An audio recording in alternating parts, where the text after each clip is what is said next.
There are many roads, you know, out there. Roads joining bits of land together. They're still there. Seas, beaches which join up when the tides go down. But when the tides come in, the beaches go. You can get to these places when the tide is out, but you can't get to them when the tide's in. They become separate and islands. They're all over the place. This one's in Canada.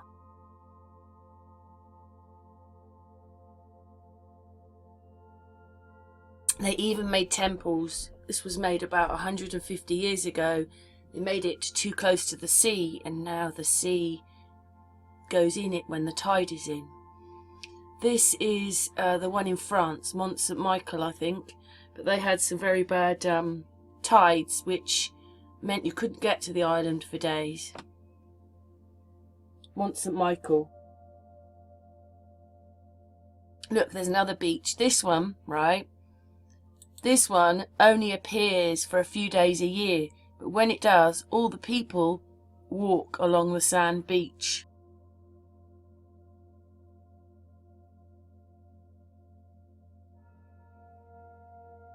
Very interesting, that one that they all go walking. There it is. It's the Jindo Miracle Sea Road Festival, Korea. So it wasn't that writing, sorry. Then there's this beach here. I think I jump around the pictures a little bit. But on this beach, there is a road that appears only a few times a year. Going out. So we're going to play a little bit more of that in a minute. Then this is to, I think it's Nemotier actually, but there's still this Cause Road out there. Obviously you can't drive on it, but anyway, this is back to Cornwall. And then only a few times a year,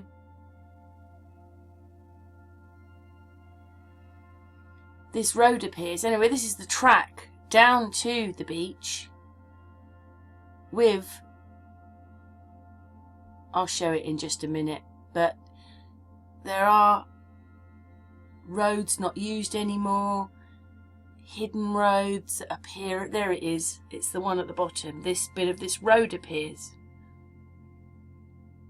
It doesn't happen all the time, it just happens sometimes, which is a bit crazy. Anyway, these are the maps out, which they can see there were roads out. And that was a different area there, but there are roads out. This is another one. This is in America, I think. Sorry, I've jumped over the road. There you go. It was a road, but isn't anymore. This one's in America, but they're just roads and things which are there, and not many people know about these until someone goes and sees it.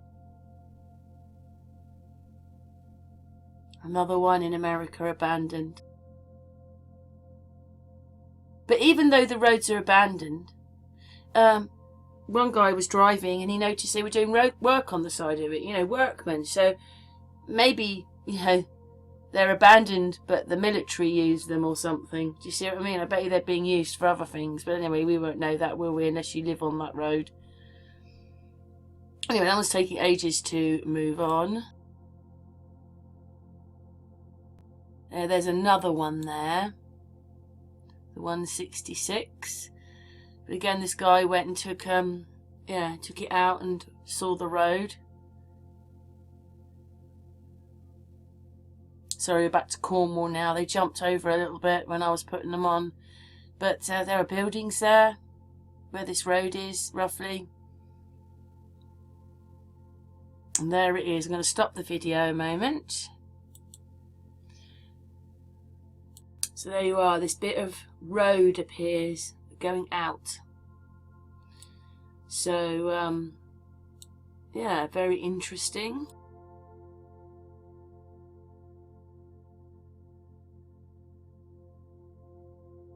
Mystery road appears in the middle of Cornwall's longest beach. And it doesn't do, I don't think it does it all the time when I looked it up. But this is another road that appears a few times a year. 1 second. It says haunting event don't last long, but it was enough for the residents to immortalise the structure for all to see. Some noteworthy facts, and then just talks a little bit there. And there's, you know, they're reckoning it's a road, and it appears out here.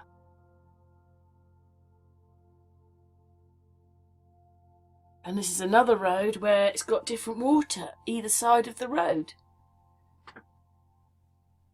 I just saw that one on a video and I just clicked. But they do find things under the water. There are roads under the water. Another road.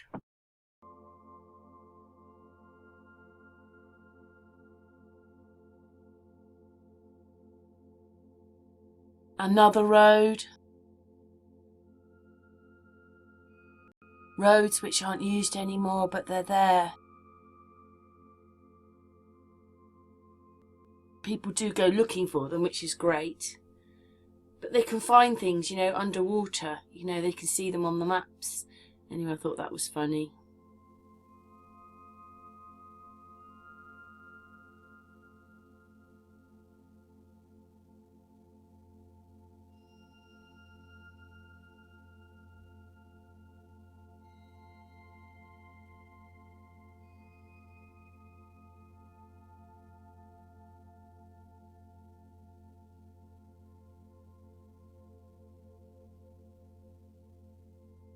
And trains. It is strange on these ones.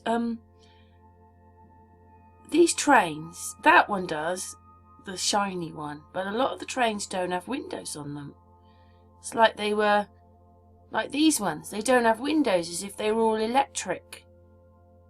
And were just doing their job. They didn't need drivers or something, because they've got no windows on the engines. It was actually a comment that the person made when they were putting the pictures in. Why was there no windows in the front of the bullet trains? Just asking. And this is another picture. Look at that. A transatlantic gondola.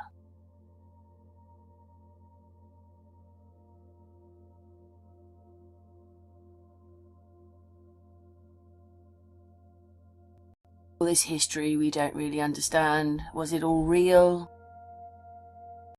Big buildings that just, these buildings just can't be by the people that were there. The people that were there were not civilised enough looking with horses and carts to build this stuff. And they've just not told us the truth, have they?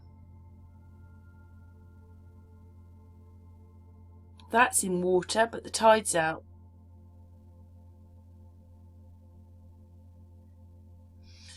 And what about that? What about the aqueducts? They're Roman.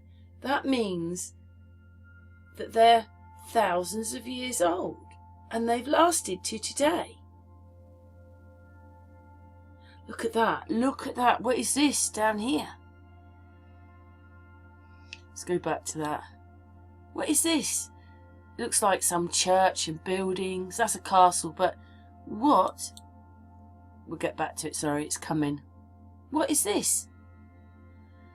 We just don't know enough about our history, do we? And what these all were and what they all meant.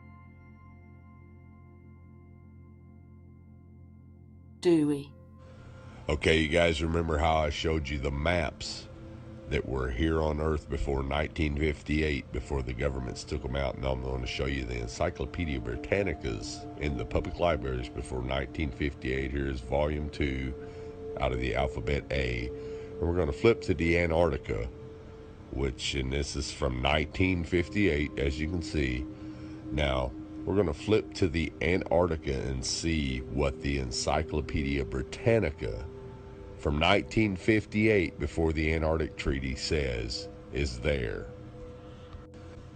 Now, you won't find this in the new encyclopedias because the government's banned them. But what I want you to notice right here is, notice how it says the flights proved inland areas to be featureless in character, with a dome 13,000 feet high at about latitude 80 degrees south, longitude 90 degrees east.